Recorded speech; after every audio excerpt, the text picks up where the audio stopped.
एक समय की बात है। एक गांव में एक गरीब आदमी अपनी पत्नी और बच्चों के साथ रहता था। वह पेशे से मोची था। फिर एक समय ऐसा आया जब उसके पास गेहूं खरीदने के लिए भी पैसे नहीं थे। उसने अपनी पत्नी से कहा कि वह इस गांव से शहर जाकर बसना चाहता है और वहां अपनी किस्मत आजमाना चाहता है।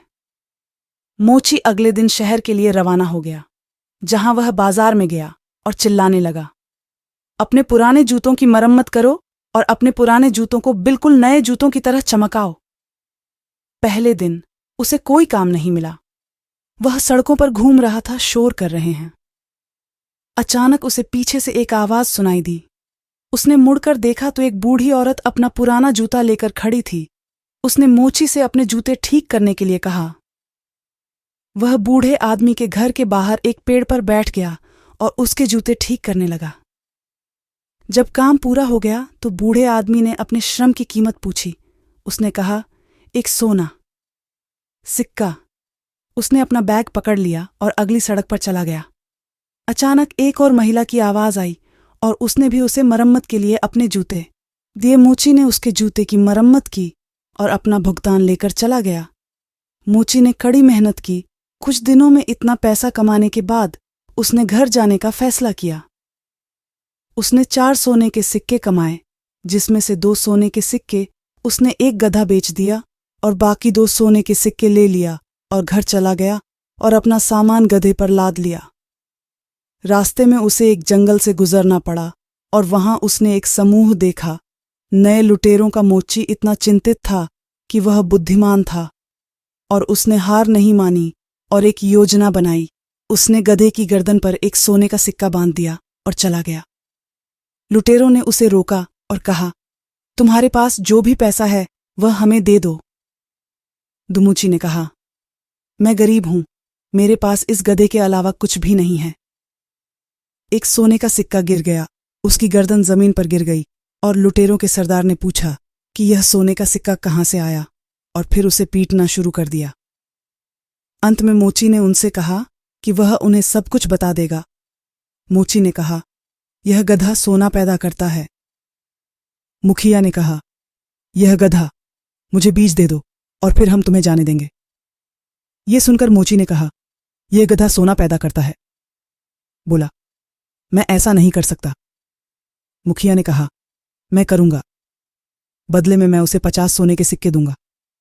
मोची सहमत हो गया और उनसे कहा कि गधे को बारी बारी से अपने पास रखो, नहीं तो तुम सब पैसे के लिए एक दूसरे से लड़ रहे हो। मोची ने उनसे 50 सोने के सिक्के ले लिए और अपने घर चला गया। मोची ने उन पैसों से पोल्ट्री फार्म खरीद लिया। उधर चोर भी अपने अड्डे पर पहुंच चुके थे। मुखिया ने कहा कि मैं पहले दिन इस गधे को रखूंगा और गधे को अपने साथ ले जाऊंगा। जब उसकी आंख खुली तो उसने नींद नहीं आ रही थी। एक एक करके सभी लुटेरों ने इस गधे को एक साथ रख लिया, फिर सोना किसी को नहीं मिला।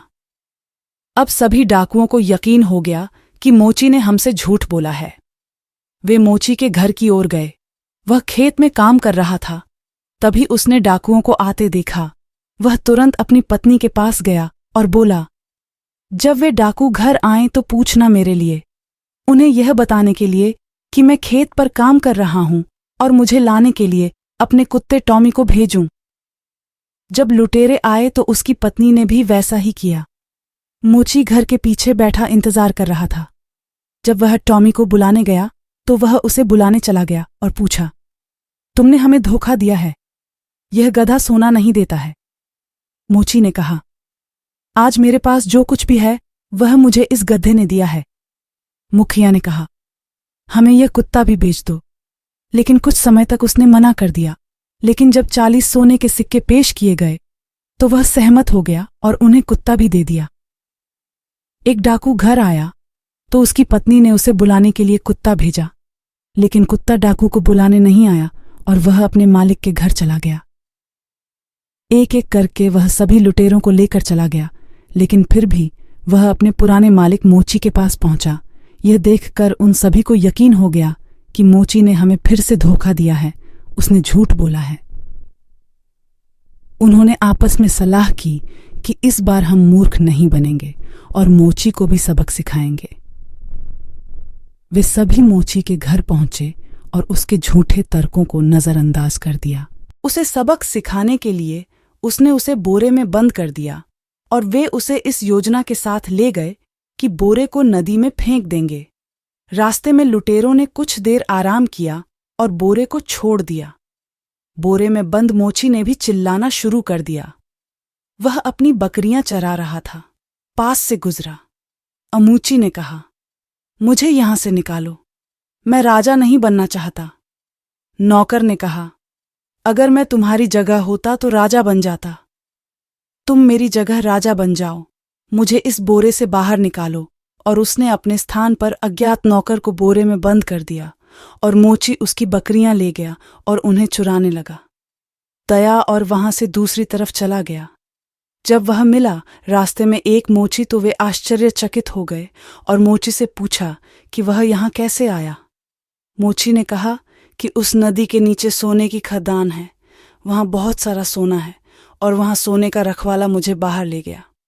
मुखिया ने कहा, हमें भी वहां ले चलो और खबरदार, अगर इस बार तुमने हमें बेवकूफ बनाया तो वह उन्हें नदी के किनारे ले गया। मोची ने कहा, अगर तुम्हें सोना है तो अपने आप को एक बोरे में बंद करना होगा। सभी लुटेरों ने खुद को एक बोरे में बंद कर लिया और मोची ने उन सबको नदी में फेंक दिया। इस कहानी से हमें यह शिक्षा मिलती है कि हमें बिना सोचे समझे किसी की भी बात पर विश्वास नहीं करना चाहिए। सबसे पहले हमें सामने वाले की बातों को परखना चाहिए और सोचना चाहिए कि क्या कोई हमें सलाह दे रहा है तो इसके पीछे कुछ सच्चाई है या नहीं। अगर कोई बिना सोचे समझे विश्वास करता है लुटेरों जैसा, तो उसका भाग्य भी लुटेरों जैसा ही होगा।